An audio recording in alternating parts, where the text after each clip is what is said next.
The result of what we just talked about and China building itself into this manufacturing powerhouse has been that there has been a willingness to become highly dependent on the Chinese supply chain.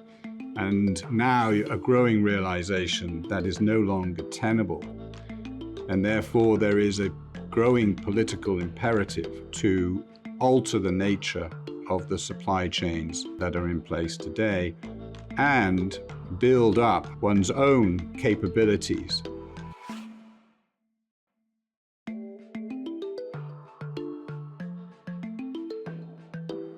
Welcome to Season 5 of Well Said, where we explore the cyclical and secular forces shaping capital markets.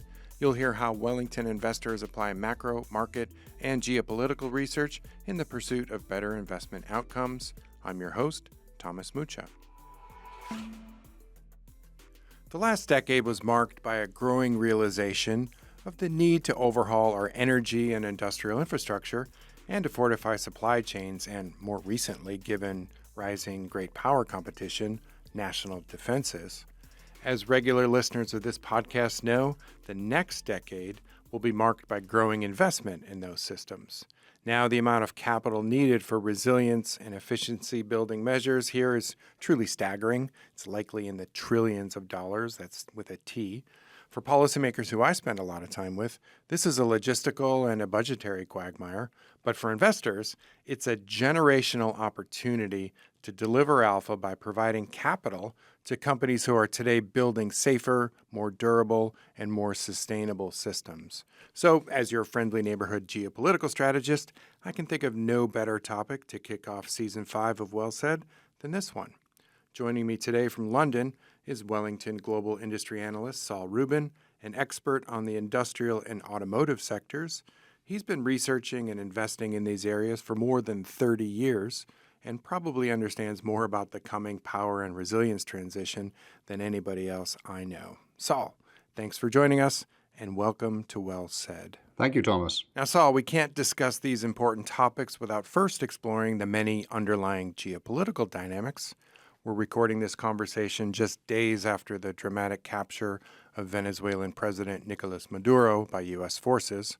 So with this more unstable structural picture as the backdrop, let's start with the theme of resilience and specifically the national security concerns that go along with that. So putting on your investor hat, Saul, what are your views on the revenue streams for defense or dual-use technologies, and how do these factors like export controls, procurement cycles, or national budget allocations shape your views? I think it's fair to say that geopolitics has been less of a factor in the investment world for many, many years until recently. And now I think it's impossible to pursue any sort of investment strategy without understanding what's going on and the kind of things I know you've been talking about for quite some time now, Thomas. And I think it's not an understatement to suggest that what we're seeing right now is essentially the unraveling of the world order that was created post-World War II. And the realization is gradual, or like many things, it's gradual and then sudden. And we're seeing both of those things happen in the sense that it's still gradual in places like Europe and the UK, and it's happening very suddenly in the US. And yes, you could pick probably any day of the last 1 to 2 weeks of carrying huge amounts of significance. But just take two things yesterday, one very prominent and one perhaps less so for people in the States or in other places. But we saw President Trump, of course, state that he wants to see defense spending in the US rise by over 50% in 2027 versus this year. At the same time, here in the UK, you had a very specific moment in Prime Minister's questions in the UK Parliament about whether the pace of spending in the UK was picking up fast enough. I think almost certainly the answer to that is no, but you're going to hear this debate occur with greater regularity now, not only in the UK, but right across Europe. And of course, just thinking of the US military, it is, of course, by far the most powerful military anywhere. And yet, it's worth noting, as I was just reading today, that as a percentage of GDP, the US is now spending the lowest proportion of GDP in the past 60 years. So you have the greatest military power resting on what is a relatively low level of spend in the US, and just underlines the inadequacy of the spend on defense, especially in places like the UK and Europe. So I think we're in the early stages of this process, and this is going to, I think, lead to an enormous amount of investment opportunities over the coming years. How did you come to this realization, Saul? I mean, as you said, this wasn't the focus for most of your career. What were the factors that really convinced you that we're in a new era? I think it's reasonable to suggest that China is pretty much core to everything we're talking about here. And I know it's very easy to look at what's happened in the US in the very recent past as being hugely disruptive to the world order. But I think it's only fair to suggest that what we're seeing in the US today is actually, to a large extent, a very rational and reasonable response to things that have been occurring further afield for the last 10 to 20 years. That links very critically to China, and I would put this in two forms when it comes to China. Number one, again, I think it is fair to suggest that China really has emerged as the greatest disruptor to the legacy world order as a result of a long-standing policy of very substantial expansion in its military capability and willingness to project power. And on the other hand, a trade policy that is essentially tantamount to 19th century mercantilism. And the second aspect of China is that partly as a result of that trade policy and the willingness to incorporate and often improve upon Western technologies, China has built itself into the preeminent manufacturing and logistics powerhouse. And I think it's not unreasonable to say that in that regard, China's capabilities are awesome in the true sense of the word. Massive, cheap, and super efficient. And the world is having to respond to that in many, many different ways. Yeah, I can concur that the way you've just framed that sits perfectly with the discussions that I have with policymakers, not only in the United States, by the way. This is true with policymakers in the UK, across Europe, especially across Asia. And so I would agree that the rise of China, not only in a military sense, but especially in this economic sense, China as a peer competitor to the United States in this area has radically shifted the policy backdrop.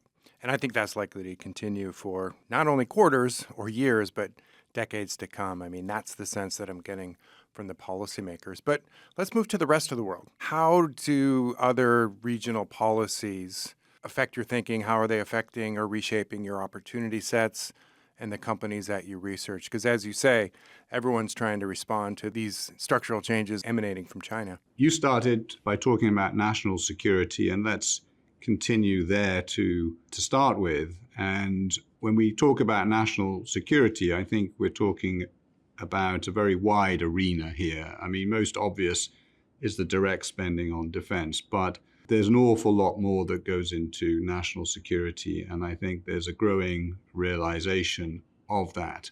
And the result of what we just talked about and China building itself into this manufacturing powerhouse has been that there has been a willingness to become highly dependent on the Chinese supply chain. And now a growing realization that is no longer tenable.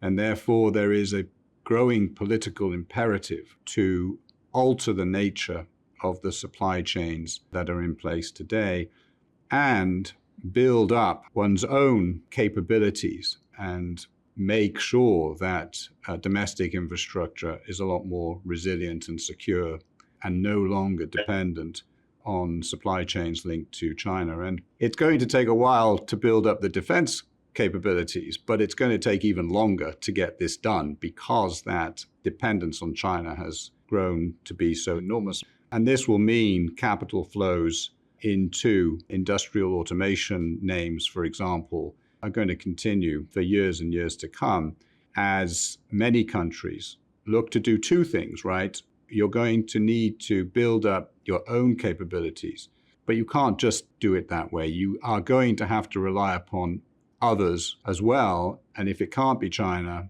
that's supplying you with more efficient manufacturing or cheaper manufacturing, let's say, then it's going to have to be other countries. And if it's not your own country, then it's going to have to be countries like India or Mexico, perhaps Central America and South America, depending on where you're located and who you want to be dependent upon. But I think India in particular, for example, is going to emerge as a huge new manufacturing center for many countries that are going to want to be aligned with the US as opposed to being aligned with China. Saul, the favorite term I hear in Washington is not reshoring, it's friend-shoring, relocating these supply chains in countries that are not potential adversaries. But I'm curious, through your investment lens here, which areas do you think are most likely to benefit from friendshoring, reshoring, and this localization of supply chains that you've just painted? So I think, firstly, you're looking to companies that will help in terms of, as I say, industrial automation. A lot of these companies today, well, they exist all around the world, but I mean, there's an incredible preponderance of skills that exist, for example, in Japan. But companies that feed into that supply chain, I think, are going to be seeing a lot more demand for many years hence. But it's not just that. I know we're going to get more into energy infrastructure and power, but building up security on that front is going to be just as essential. And today there's a huge reliance upon China when it comes to battery technology, for example, and all kinds of commodities and refining of commodities. And this is going to have to change. And this is going to draw capital into, for example, Korean companies have very good alternative technology when it comes to batteries.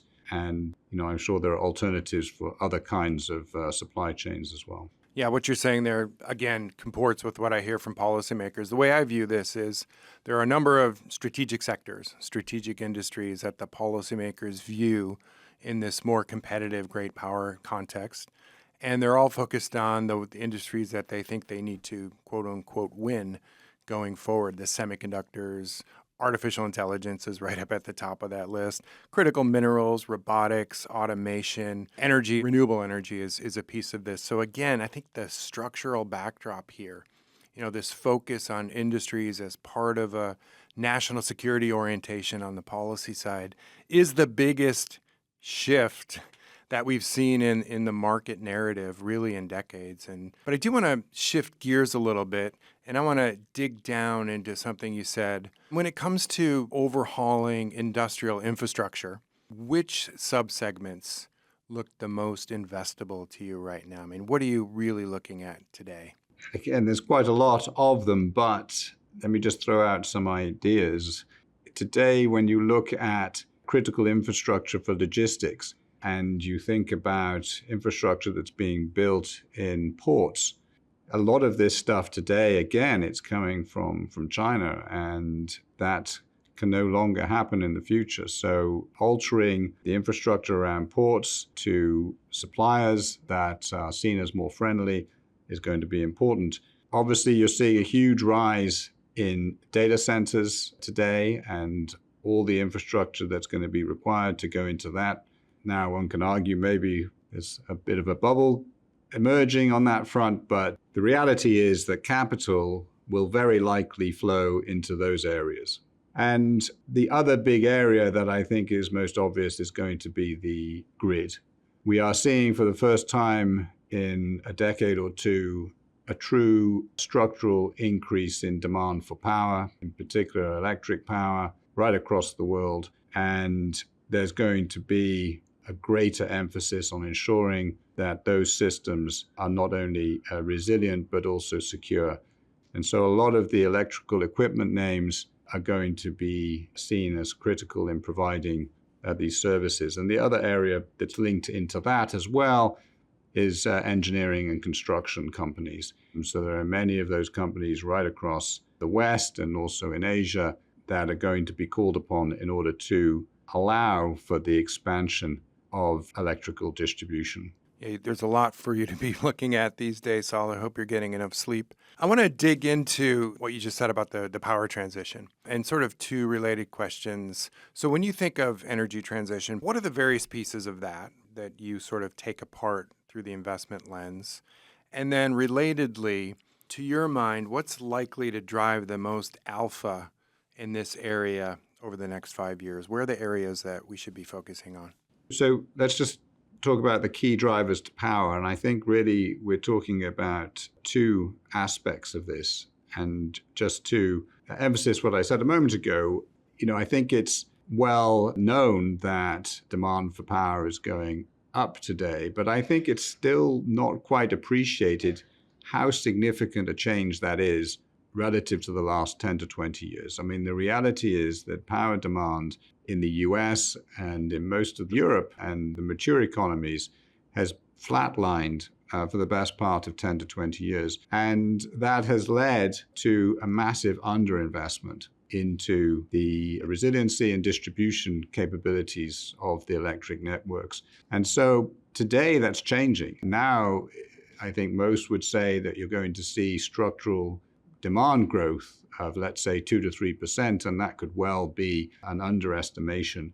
So we're seeing structural growth for the first time in years and in an area which has been beset by underinvestment. So that's an enormous opportunity. And on the second side, when it comes to power generation, the reality is there's going to be the need for access to a diverse range of power generation capabilities. And yes, I know when you look at what's going on in the US today, it's very easy to suggest that we're seeing a return to oil, but that's not really what we're seeing. I think there is a return to a willingness to utilize oil as a part of the power generation capabilities, but at the same time, there's also a realization that one has to grow dependence upon ultimately longer term, more dependable and safer types of power generation. And so you're going to continue to see a diverse array of power generation capabilities, whether it's nuclear or solar or wind or whatever it might be, whatever offers the best prospects, the safest prospects, and the cheapest methods of power generation.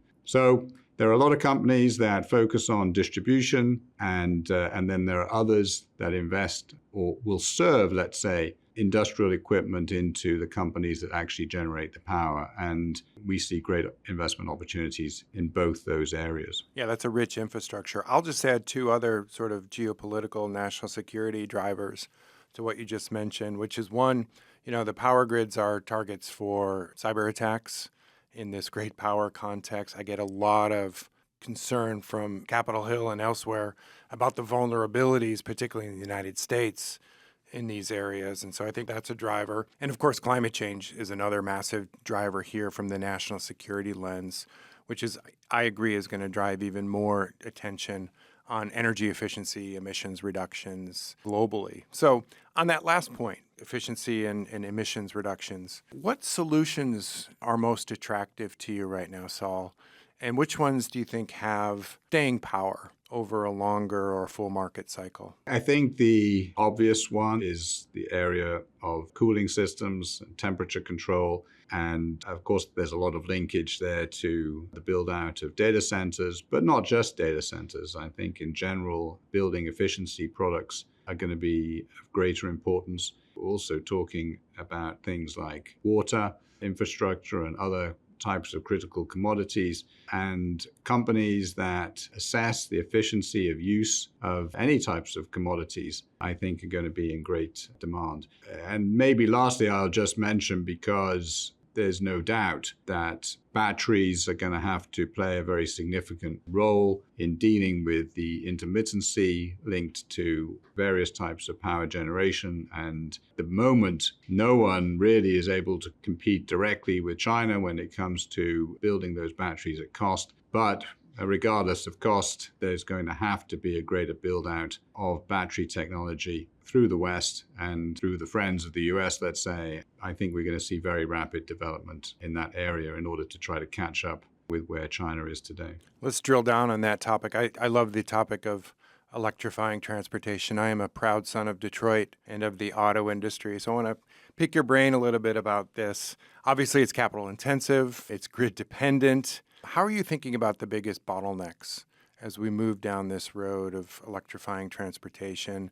And how do you think about underwriting returns for the so-called, picks and shovels investments that are necessary to enact this transition? So electrification of transportation theme has sort of moved in waves, and currently it's somewhat out of favor. The reality is, in the long run, we will see the electrification of transportation, but today there is a true greater dependence upon China for key aspects of that supply chain. And so there will need to be the development of an alternative supply chain, whether it pertains to the manufacturing of battery cells or indeed the mining and refining of critical materials that go into those batteries themselves and the electric motors and other components. So electrification of transportation makes sense in the longer run, but it's still going to take a little while.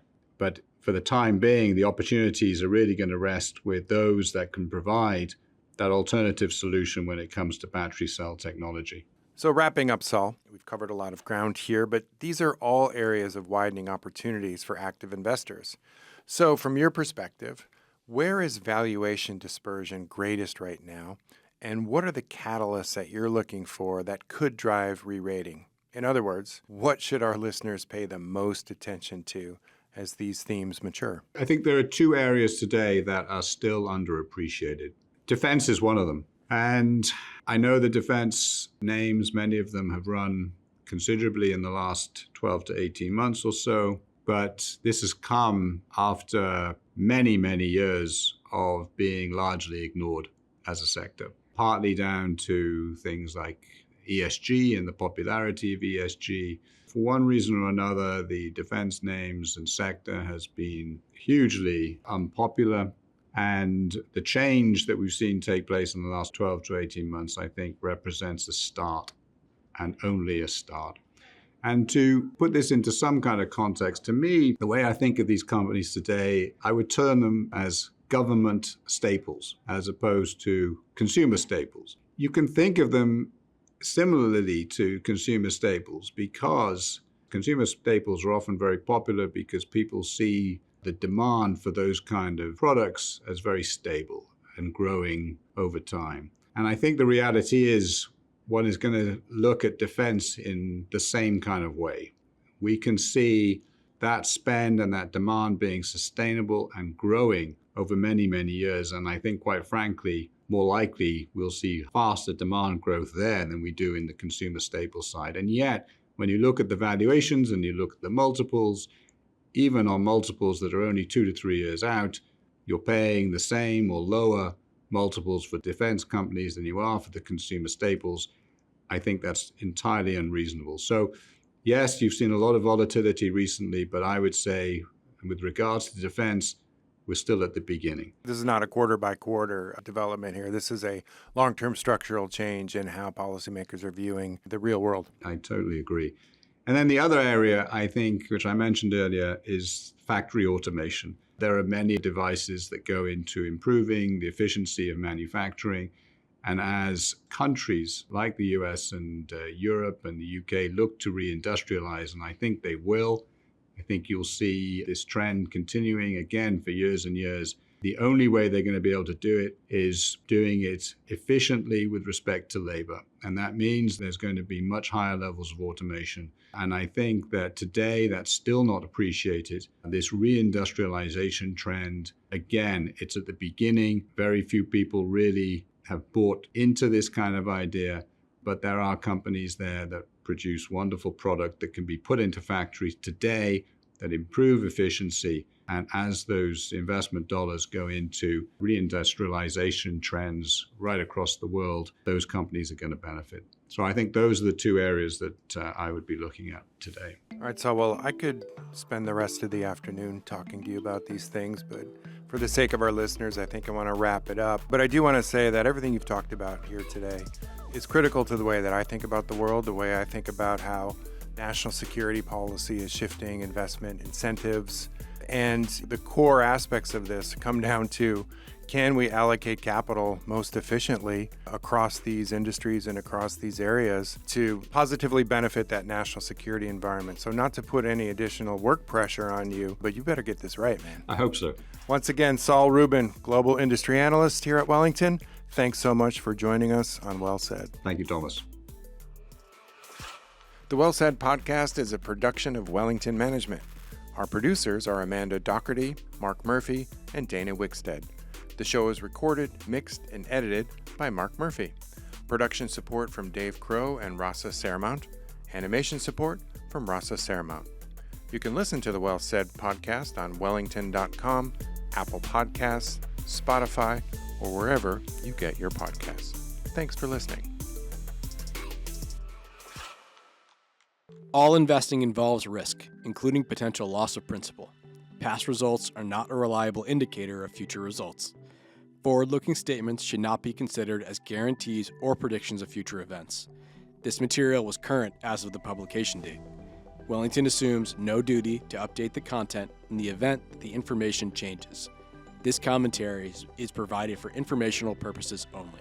It is not research that is required to be prepared in accordance with legal requirements designed to promote the independence of investment research, and it is not subject to any prohibition on dealing ahead of the dissemination of investment research. It should not be viewed as a current or past recommendation and is not intended to constitute investment advice or an offer to sell or the solicitation of an offer to purchase any securities. It does not take into account the investment objectives, financial situation, or needs of any actual or particular person. Wellington Management does not provide legal, tax, or accounting advice. The views expressed are those of the speaker and may not reflect the views of others at Wellington. This recording may not be reproduced or distributed in whole or in part for any purpose without the express written consent of Wellington Management. Please refer to the disclosure section of this podcast for complete details.